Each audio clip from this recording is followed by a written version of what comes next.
Hi everybody, welcome to Idiot Mercedes Guys. I'm Tom. Now I'm sitting here with my buddy Sean with Eddie's Convenience Auto and his 2001 S500. Now I figured we'd do a side-by-side comparison with his S500 and my newest acquisition, a 2007 S550 4MATIC. And go over the features that both cars have, and features that we both like, and features that he hates on his and wishes that he had, and features that I'm kind of wishing I had on mine. But we'll go ahead and start with the front end styling. You really can't tell much of a difference. They did a more aggressive slope on the front ends. It's a little more angled. The headlights got that stupid catfishy look gone to them. Now, I definitely prefer my headlights. I don't like those catfish headlights. You don't? No. I like they're more. My front end is more the Mercedes front end. Yours is kind of like, let's just be a Mercedes but look a little bit differently. Now he has a replica AMG wheels on his, which I do love. And if he ever sells that car, I'm stealing the wheels. But I mean, he's got a gorgeous midnight black. I mean, it's beautiful. The interior on his car is absolutely gorgeous as well. We'll get to that in just a second. Some other styling features that slightly different are these has a little bit more angles to it. That one's just more curved. I like to call it sleek. Yeah, the sleek body style. Now, granted, I did have a 2000, so I actually had that exact body style, and he had to do tons of work on it. Yeah. And it was a pain in the ass. Yeah, it was. You're right. Some of the features that are a pain in the ass to fix on his body is the aromatic. It is a complete cluster to work on. And unfortunately, he had to work on it in 10-degree weather. Yep, about that. It's 10 degrees. We replaced all four, if I'm not mistaken. Yes, I had to replace all four of them. Yeah. It was so much fun. Yeah, no, it wasn't. Of course, I stayed inside for that one.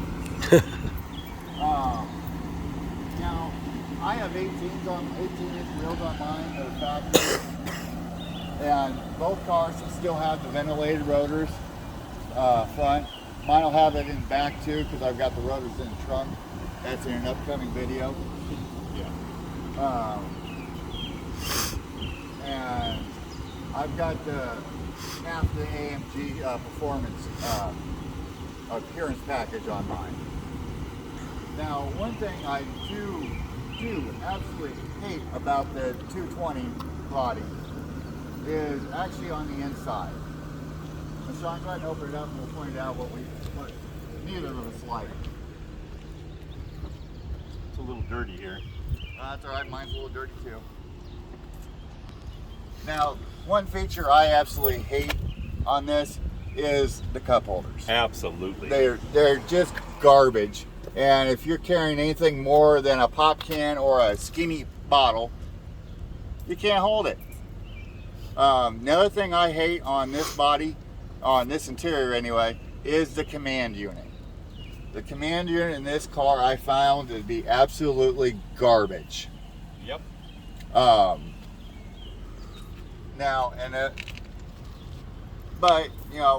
back in 2000, 2001, it worked. It was top of the line, and what can you do? I still have those CDs. You still have the CDs. CDs from the glove box.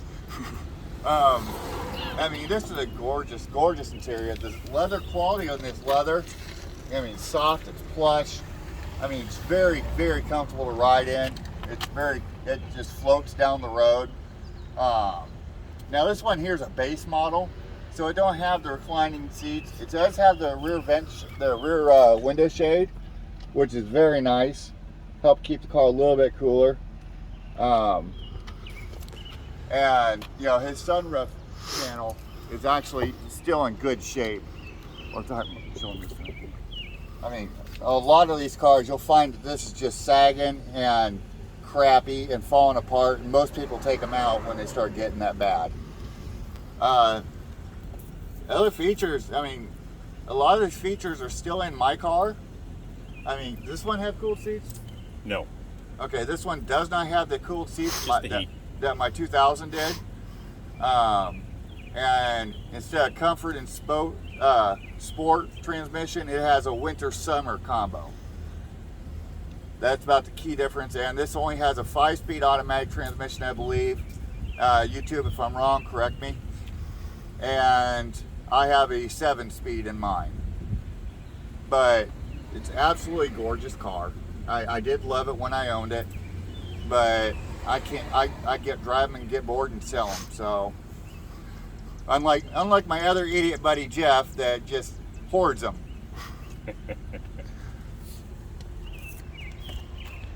Now the soft closed doors, I believe, still work on this car. Sure. Yep.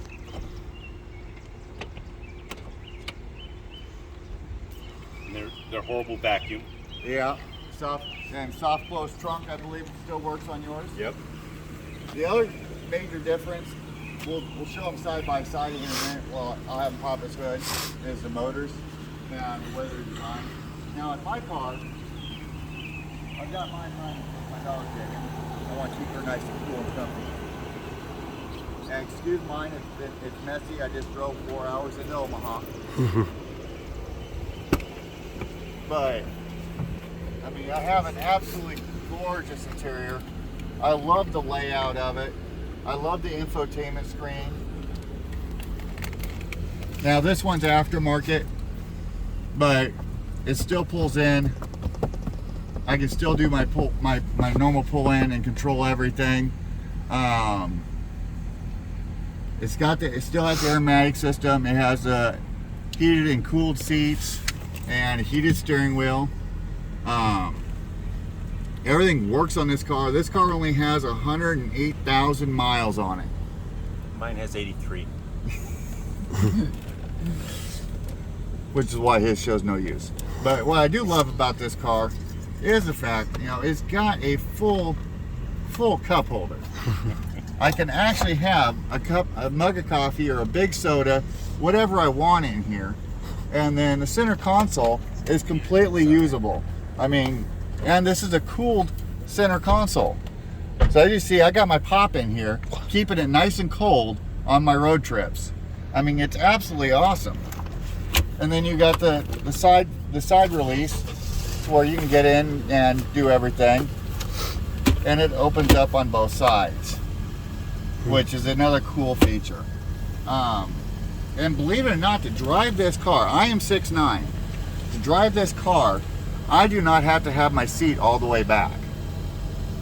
I mean, and this is the first car, including that one, that I've not had to have my seat all the way back to comfortably drive it. Now, of course, Annika's back here in the back seat, and she's just chilling out. But as you can see, even with my seat almost all the way back, there's plenty of room back here for adults to sit back here comfortably. Matter of fact, Sean, get in. Show them how much legroom you have just sitting in here.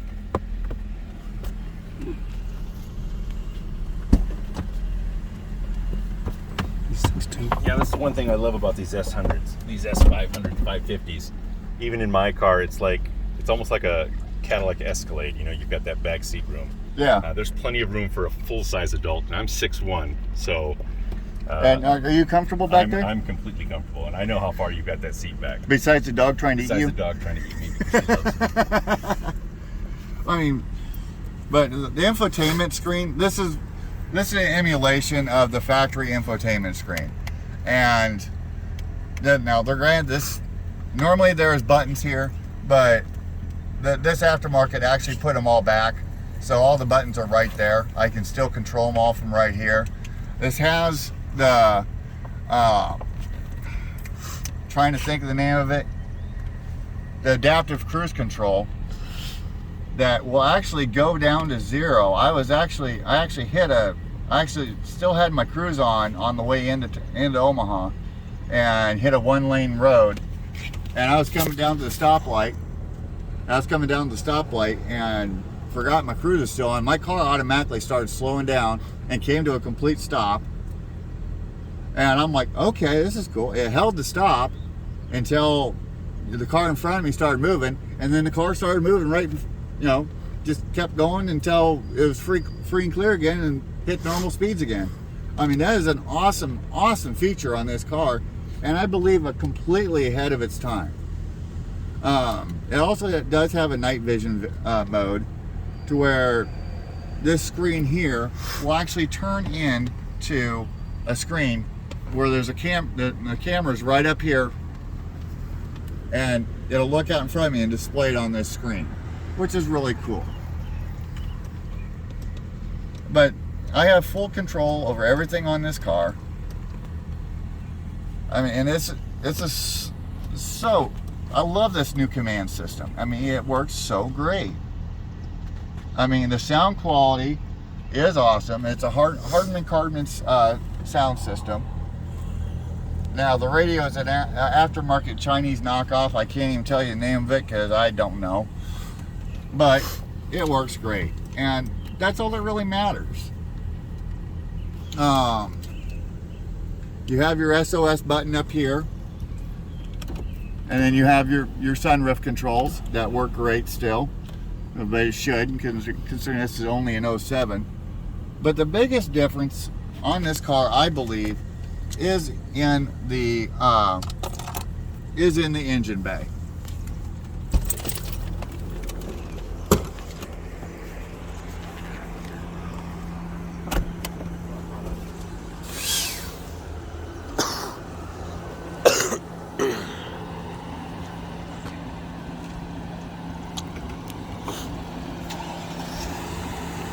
Another feature about this car that's not on that one that I actually do like is these headlights, when they're on and you're driving down the road, they will raise and lower and turn a little bit as you turn the wheel and as you ride.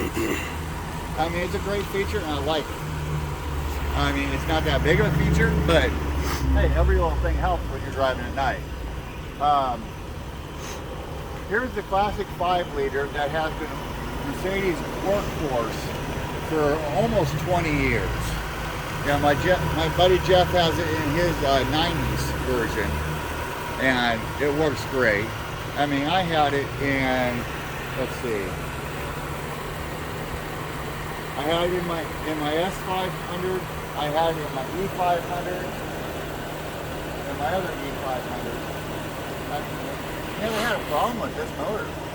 I mean, as junky as some of the cars I brought home were. All the bells and whistles more than anything else. Yeah, all the bells and whistles failed on it. And they were easy fixes, most of them anyway. Yep. But there's never anything wrong with this motor. This motor is a workhorse. Now, when they came out with the 5.5 liter, which is in this car, now this motor's been out for about, I'm gonna say, I think they came out. My 03 had it. My 05 had it, sorry. Going too many Mercedes. The 05 had it, and, you know, it's a solid motor as well. Now, they make, Sean, you tell everybody the little engineering differences you notice on this one versus yours. Well, I haven't been able to work on yours yet, except for the fact that, of course, just like all the newer vehicles, they try to pack everything in and cover everything up. So on this version, it's going to be a little bit more difficult to get to your parts than on this. However, it's a Mercedes, so everything's kind of packed in there. You've got a million bells and whistles that you've got to deal with before you can actually get the mechanics of it. I'm not looking forward to working on this because I hope it stays running like it should. But other than that, I mean, they're very similar. Well, you're saying something about the heater hose or something. Oh, yeah. Yeah, well, you can actually get to the heater hose on this one, which is surprising. And what was it, your 05? Was your 05 we placed the heater hose on? No, it was 2000. No, yeah, the 2000 was a nightmare. No, this one, they've got the heater hose coming in the thermostat with a iron housing on it, so you don't have to worry about that. I mean, I kind of like it. It's a little bit more stable. This one is just going to be old, tried and true rubber hoses. Maybe getting them off is going to be a little bit easier. We don't have clamps on that one. They're more clips like your AC cooling lines have on them, and then they run into your hose. But I kind of like the design. I haven't worked on it enough to tell you if it's beneficial. It's probably just a more expensive part that you have to replace when something goes bad. Probably have to replace the whole housing. Right. But yeah, I like the engines. Now, one difference I'm noticing from between mine and yours is here in the front end in front of this AC condenser, we got these other, what are these, transmission cooler lines? Yep, oil cooler, transmission cooler lines. That's... Yep, and they will run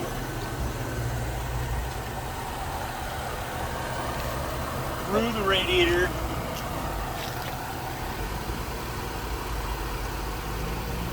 That's kind of neat in my opinion, that they get a little bit more extra cooling. Well, yeah, I mean, it's still going to be right up next to your radiator. For me, I don't mind the cooler lines. The only problem is if your cooler lines go back when they're inside the radiator, you've got to replace the entire radiator. This one, you can essentially just replace the line and you'd be good to go. But I'll do a more in-depth tour and a drive video on this one at a later date. But I just want to do a real quick side-by-side comparison because I was at my buddy's house and he was going to do some work for me, but found out we need a tool we don't have. But that's also in part one of the video coming up. Lug nut removal. Step one.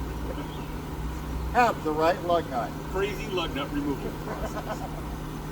But not a big deal. I'll come back in town because I'd rather come to where I know my stuff's going to get worked on efficiently and done right the first time, and that is at your convenience auto.